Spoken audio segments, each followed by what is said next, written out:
Hey guys, what's up? This is Blaze the Movie Fan, and it's time for another episode review. This time I will be reviewing the Fairly OddParents episode, Fairly Odd Fairy Tales. Now before I get started talking about the episode, I'd just like to let you know that I haven't watched the show in years. In fact, the first season of Fairly OddParents is so far the only season of that show that I have. And besides that, I only watched the show a few times on television while I was younger. So before checking this episode out, I think I've only seen episodes from the first and second season. I decided to check out the latest episode to see if the show still holds up. Now, is it a good episode? Well, let's get started with it. The episode basically begins with Cosmo and Wanda trying to get Poof to bed. Who the fuck is Poof anyway? It's not the fault of the episode that I don't know who that character is. It's entirely my fault since I haven't seen the show in years. And I haven't seen the episode where that character was introduced. But apparently Poof is a baby that doesn't really act like a baby. In fact, he says some shit like, "My bed story is until you go to sleep so I can stay all night watching television." That line was stupid. So yeah, from what I see, it is a baby that doesn't really act like one.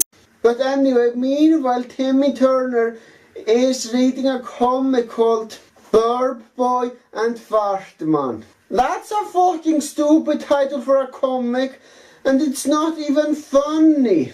I mean, seriously, who the hell would title their comic with such a stupid title? But anyway, Timmy says that he is too old to hear fairy tales. But Cosmo and Wanda start telling fairy tales anyway, since they need to do it for Poof. So anyway, they start by a story that's a spoof of Cinderella. And yeah, the story of Cinderella has been parodied so many times. But I actually think they do it very well here. Instead of Cinderella, the story is about a man who has to deal with asshole brothers. And those brothers really treat the guy like shit. I am willing to admit, I do find how they do it to be funny. It doesn't mean I support them though, but yeah. So anyway, Cosmorella wants to meet up with the princess, but his asshole brothers don't want him to come anywhere near her. But thankfully though, somebody comes that is willing to help Cosmorella. And that is the fairy godmother. Well, alright. Why is that character called the fairy godmother in here? I mean, the fairy godmother here is a fucking guy. So wouldn't it be more appropriate to call him the fairy godfather? Calling a guy a fairy godmother just doesn't seem right to me. Yeah, I find this to be incredibly fucking stupid. But anyway, Cosmorella is now dressed like a bowler. And the castle is also kinda like a bowling alley. Mixing the story of Cinderella with bowling is fucking awesome. I'm gonna have to admit that. And it's also very creative. Now the princess gets rid of Cosmorella's asshole brothers quickly by getting rid of them the same way we get rid of bowling pins, which is so fucking awesome. But anyway, after his magic wears off, there's only one thing that should be done. Let every man in the city wear the shoes, and the one that the shoes fit the most is the one who the princess is looking for. And this story ends basically the same way as the story of Cinderella. Of course, with the gender being reversed.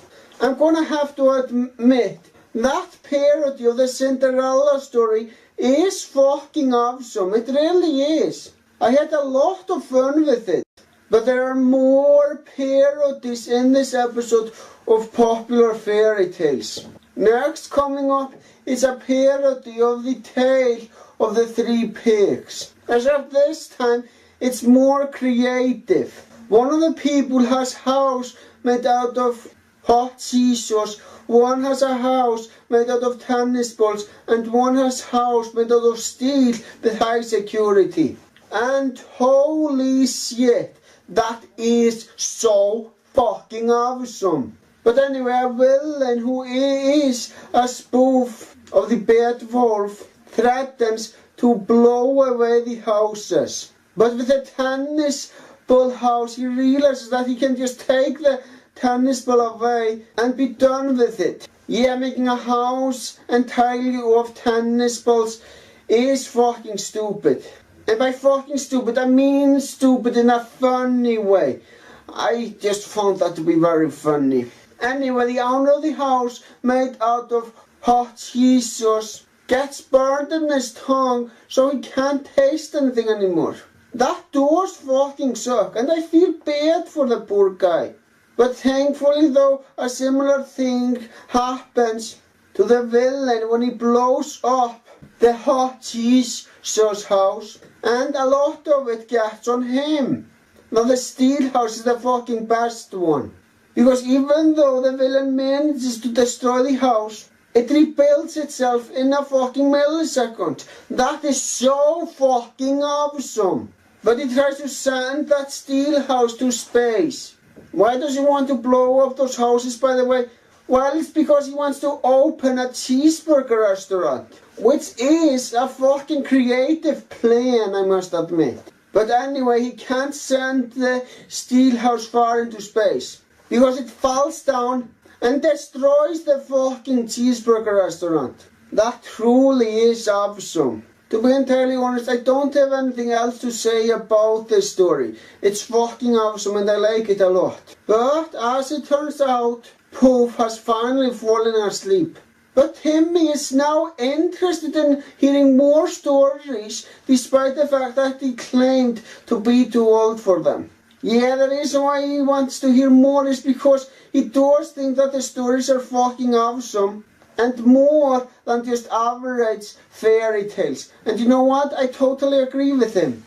Anyway, the third and final story here begins with a woman who has a lot of teeth in her collection talking to her mirror. The mirror points out how fucking creepy it is that she has a lot of teeth. And I'm gonna have to admit, that is funny and very true. The mirror also points out how crazy he is for talking to her mirror, and that is fucking funny as well. Yeah, the conversation between those two is so fucking funny. But she finds out that the person she wants to talk to is Wanda. The conversation between that woman and the mirror is the only good part about this quote-unquote story. So basically Wanda wants to hide. So the best place to hide is to go to a dirty kitchen and clean up, since no one would suspect that she is there. What? How the fuck does cleaning up a kitchen help you hide? That makes absolutely no sense, and it's fucking stupid. And she's also offered to go to the laundry room so she can clean up there. Cleaning up has nothing to do with hiding. Am I surprised that the villain of the story was able to find her easily? No, not at all. Frankly, I think the people who lived in that house were just trying to fucking use her.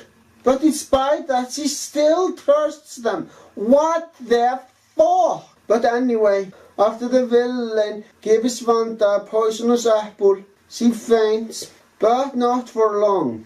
Because a prince comes and also tells some very funny toilet jokes. And yes, he goes with that prince. Meanwhile, the villain goes back to her creepy teeth collection or whatever. Yeah, I got nothing else to say about this particular fairy tale. But anyway, this is basically where this episode ends. Now it's time for my overall thoughts. This episode has many stupid moments. Some of these stupid moments weren't funny but just stupid. But I do think that for the most part this episode is fucking awesome. Yeah, this episode did such a good job making a great parody of well-known fairy tales. And it did it in such a fucking creative way. And for that I want to give this episode 2 thumbs up. I fucking love this episode. Well guys, that's all I gotta say. Thank you for watching. Have a great